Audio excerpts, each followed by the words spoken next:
If you have ever tried writing a Notion formula, you know how confusing they can get. So instead of writing every formula manually, I wanted to test how well Notion AI could do it for us. Today, we're going to use it to upgrade my project manager without writing a single formula from scratch. In my last video, we built this project and task manager in Notion, but there are still a few features I want to add to make it even better.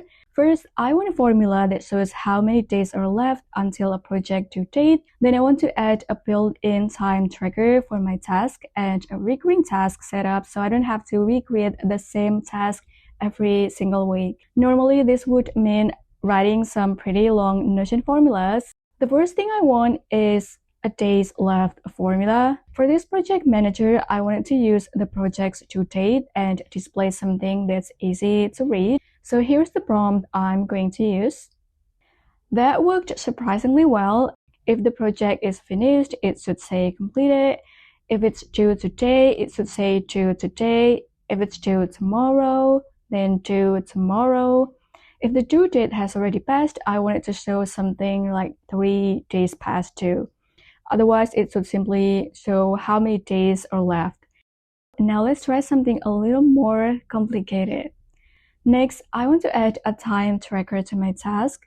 Right now, there's no easy way to see how long I actually spent on something. Before we write the formula, I'm going to ask Notion AI to create all the properties I need first. I need 2 date properties called start time and end time, 2 buttons to start and stop the tracker, and 1 formula property called total time, which we'll use in a minute. Let's send the prompt and see what it comes up with.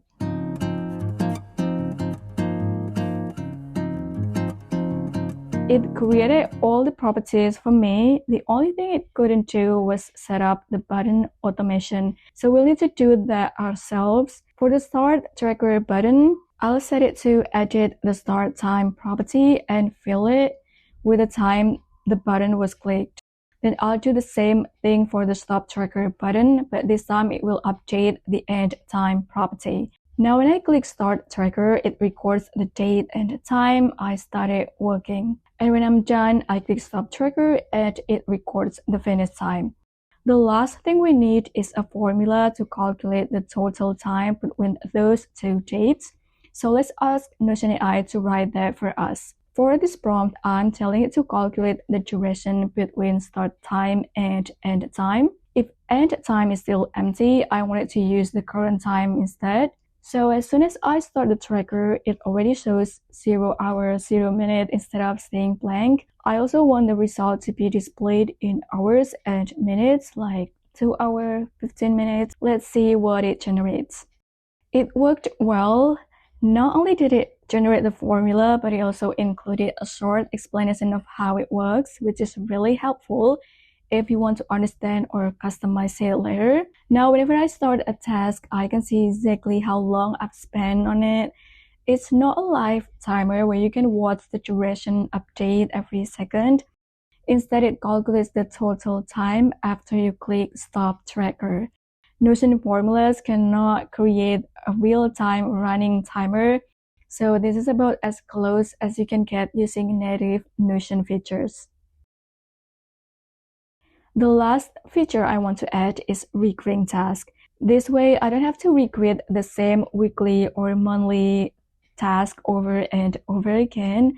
So just like before, I'm going to ask Notion AI to create all of those properties for me first. For this setup, I need a few new properties. First, I need a recur interval property to decide how often the task repeats. Then I need a recur unit property where I can choose between days, weeks, months, or years. I also need a next due formula property to calculate the next due date automatically. And finally, I need a repeat task button, which we'll use to move the task to its next due date.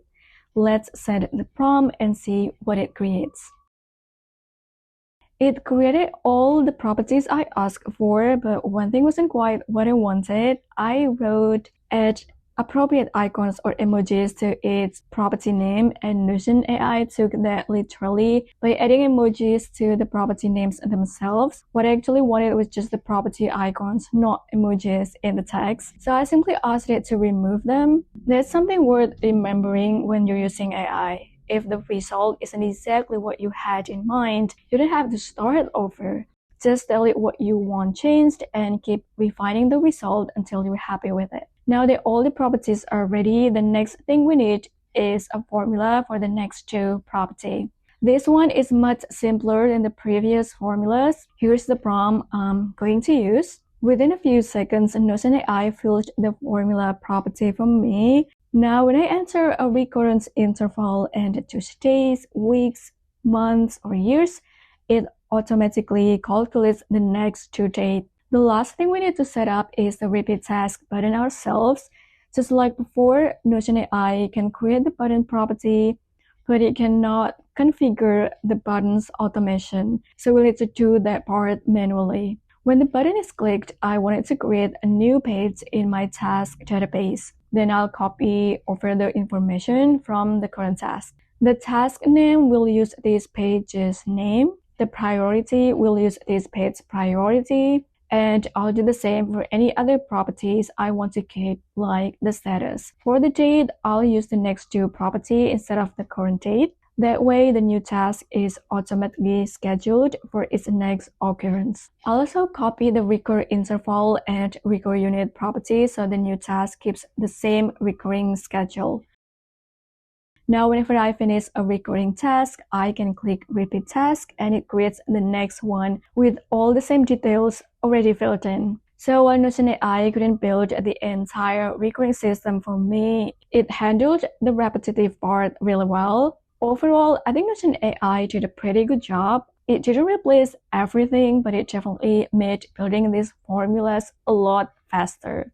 I've linked all of the prompts and formulas in the description below if you'd like to copy them into your own workspace.